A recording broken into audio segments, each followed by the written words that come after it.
Assalamualaikum students. Today we are going to start our new topic which is about measurement of area using formula. Page number is 188. Okay, the area A of a rectangle is measured by the formula. Area of a rectangle A is equals to length multiplied by breadth. Okay, किसी भी rectangle का area find out करने के लिए आपने ये formula use करना है, लेंथ मल्टीप्लाई बाय ब्रेथ. आपने लेंथ को ब्रेथ से साथ मल्टीप्लाई करना है एरिया फाइंड आउट करने के लिए रेक्टेंगल का. ठीक है, length of a rectangle find out करने के लिए आपके पास ये फॉर्मूला है, area of a rectangle divided bye breath of the rectangle. ठीक है, ऑब्वियसली लेंथ के साथ ये ब्रेथ मल्टीप्लाई हो रही है. जब आप इक्वलिटी की दूसरी साइड पे इसको शिफ्ट करोगे तो यहाँ जाके ये डिवाइड हो जाएगी. ठीक है, so length of a rectangle के लिए आपके पास ये फॉर्मूला है. ब्रेथ ऑफ अ रेक्टेंगल के लिए फॉर्मूला आपने कैसे फाइंड आउट करना है, इट्स ब्रेथ. ठीक है, लेंथ यहाँ मल्टीप्लाई हो रही है, इक्वालिटी की दूसरी साइड पे जब शिफ्ट करोगे तो ये डिवाइड हो जाएगी. So this is a formula for breadth of a rectangle, area of a rectangle divided by length of a rectangle. ठीक है, अब the area A of a square is measured by the formula. अब square का area find out करने के लिए आपने ये फॉर्मूला यूज करना है, side multiply by side. And side of a square find out करने के लिए आपने ये फॉर्मूला यूज करना है, area of a square divided by side of a square. ठीक है, the dimensions length and breadth must be expressed in the same units to find the area. Okay, जब जो भी आपके पास डायमेंशंस गिवन होंगी लेंथ एंड ब्रेथ, आपके पास वो जो डायमेंशंस है उनका सेम यूनिट में होना मस्ट है एरिया फाइंड आउट करने के लिए. ठीक है, now come to the exercise 14b. Question number 1, find the area of each of the following rectangular fields whose dimensions are given. ठीक है, अब हमारे पास ये dimensions given है, आपने इनका एरिया फाइंड आउट करना है. फोर्थ पार्ट हम लोग सॉल्व करने वाले हैं. लेंथ हमें गिवन है 4.5 मीटर्स एंड ब्रेथ हमें गिवन है 2 मीटर्स एंड 25 सेंटीमीटर्स. ठीक है, अब इस केस में आप लोग कैसे फाइंड आउट करोगे एरिया फॉर रेक्टेंगल. आपको पता है कि किसके उसका formula length multiply by breath होता है. आपने सबसे पहले लेंथ देखनी है, 4.5 मीटर्स है, ब्रेथ 2 मीटर्स एंड 25 सेंटीमीटर्स है. आपने इनको सेम यूनिट्स में कन्वर्ट करना है. 1 मीटर में 100 सेंटीमीटर्स होते हैं, आपने सेंटीमीटर को मीटर्स में कन्वर्ट करने के लिए डिवाइडेड बाय 100 किया. ठीक है, क्योंकि आप स्मॉलर टू बिगर यूनिट में कन्वर्ट करो तो आपने इसको डिवाइड करना है बाय 100. ठीक है, 25 divided by 100 is equal to 0.25. 0.25 को आपने इस 2 मीटर्स में ऐड किया तो आपके पास ब्रेथ आ रही है in metres which is 2.25 metres. ठीक है, अब area of rectangle find out करने के लिए आप ये फॉर्मूला यूज करोगे, length multiply by breadth. Length is 4.5 metres and breadth is 2.25 metres. After multiplication आपके पास ये आंसर आ रहा है. ठीक है, so this is your required answer. Now question number 2, find the area. Question number 1 का part 1, 2 and 3 is your homework. Alright, on the same pattern आपने इसको सॉल्व करना है. लेंथ मल्टीप्लाई बाय ब्रेथ आपके पास फॉर्मूला एरिया का formula use करने के बाद आपने सिंपल उसकी मल्टीप्लिकेशन करके आंसर फाइंड आउट करना है. Now question number 2, find the area of each of the following squares whose dimensions are given. इसका हम लोग पार्ट 4 सॉल्व करने वाले हैं. Part 1, 2 and 3 is your homework. Part 4 में आपके पास 2 मीटर्स एंड 50 सेंटीमीटर्स है. आपने सबसे पहले इसको सेम यूनिट्स में कन्वर्ट करना है. ठीक है, साइड गिवन है 2 metres and 50 centimetres. Same unit में कन्वर्ट करने के लिए आपने सेंटीमीटर को मीटर्स में कन्वर्ट करना है. ठीक है, क्योंकि ये ऑलरेडी मीटर्स में 2 मीटर्स प्लस 50 डिवाइडेड बाय 100 किया ताकि ये 50 सेंटीमीटर मीटर्स में कन्वर्ट हो जाए. ठीक है, this 0 will be cancel with this 0. 5 divided by 10 is equal to 0.5 metres.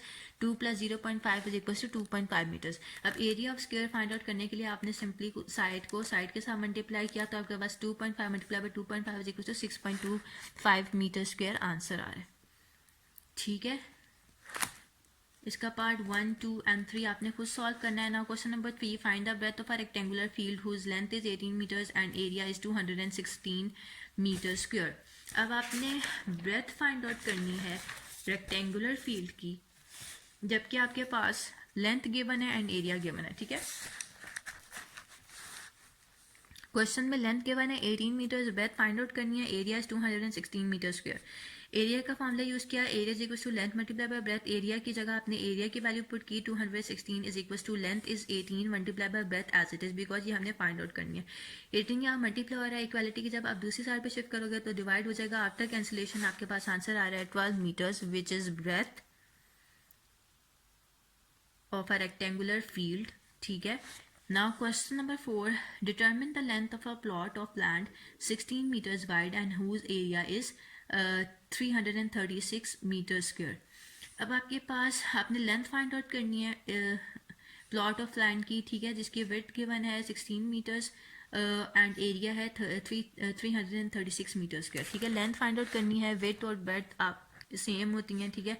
Breath is given which is 16 metres, area आपके पास गिवन है 336 मीटर स्क्वायर, एरिया का फॉर्मूला यूज किया length multiply by breadth, area की जगह एरिया की value put की, length as it is लिख लिया क्योंकि इसकी वैल्यू हमने फाइंड आउट करनी है, और ब्रेथ की वैल्यू है 16 मीटर्स, 16 यहाँ मल्टीप्लाई हो रहा है, इक्वलिटी की दूसरी साइड पे शिफ्ट करोगे तो ये डिवाइड हो जाएगा, आफ्टर कैंसिलेशन आपके पास लेंथ की वैल्यू आ रही है 21 मीटर, ठीक है। So this is your answer. Now question number 5, calculate the perimeter of a rectangle whose length and breadth are 15 meter and 12 meter respectively. Find the cost of fencing the field at the rate of ₹25 per meter.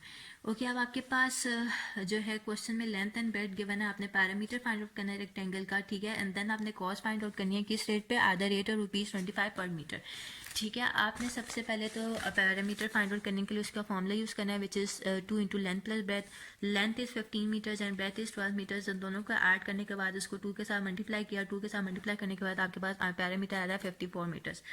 So cost of fencing the field per metre given है हमारे पास, क्या cost, ₹25, cost of fencing 54 metres field is equal to क्या होगा, 25 को आपने 54 के साथ मल्टीप्लाई किया तो आपके पास आंसर है ₹1350। All right, okay, next is question 6, the length and breadth of a playground are 36 meter and 25 meters, ठीक है। लेंथ हमें गिवन है एक प्लेग्राउंड की, क्या गिवन है 36 मीटर्स एंड ब्रेथ क्या गिवन है 25 metres, area, find the cost of levelling the ground at the rate of ₹3 per metre square, ठीक है। अब इसकी कॉस्ट फाइंड आउट करने के लिए सबसे पहले तो आपको एरिया फाइंड आउट करना पड़ेगा, ठीक है। उसके बाद आप लोग उसकी कॉस्ट फाइंड आउट करोगे। सबसे पहले आपने एरिया का फॉर्मूला यूज़ किया, area equal to length multiply by breadth, area length is 36 को आपने 25 के साथ मल्टीप्लाई किया विच इज ब्रेथ, मल्टीप्लिकेशन करने के बाद आपके पास एरिया आ रहा है 900 मीटर स्क्वायर, ठीक है। Cost of levelling the ground per square metres आपके पास क्या गिवन था, ₹3, ठीक है। Cost of levelling 900 square metre किसके इक्वल होगा, आपने इसको 3 के साथ मल्टीप्लाई करना है इस 900 को, तो आपके पास आंसर आएगा ₹2700। All right,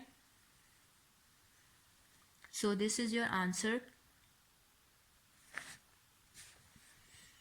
Now question number 7, the find the cost of flooring a square room at ₹200 per square meter if the length of each side of the room is 6 meters. अब आपके पास square room है, ठीक है, आपने इसकी cost find out करनी है किस रेट पे, एट ₹200 पर स्क्वायर मीटर, और जबकि लेंथ हमारे पास ईच साइड की गिवन है 6 मीटर्स, ठीक है। अब सबसे पहले तो आप area of the square room find out करोगे। स्क्वायर रूम है, आपको पता है स्क्वायर रूम है तो आपने formula area of the square के लिए यूज़ करना है, एरिया ऑफ द स्क्वायर का फॉर्मूला था साइड मल्टीप्लाई बाय साइड, तो length of each side of the room given है 6 metre, area of square find out करने, स्क्वायर रूम फाइंड आउट करने के लिए 6 को आपने 6 के साथ मल्टीप्लाई किया तो आपका आंसर आया 36 मीटर स्क्वायर, ठीक है। Cost of flooring per square metre आपके पास गिवन है ₹200, cost of flooring 36 square metre find out करने के लिए आपने 200 को 36 के साथ मल्टीप्लाई किया तो आपके पास आंसर आ रहा है ₹7200। All right, okay students, we are done with this exercise. Inshallah we will start our new topic in the next session. Till then, Allah Hafiz.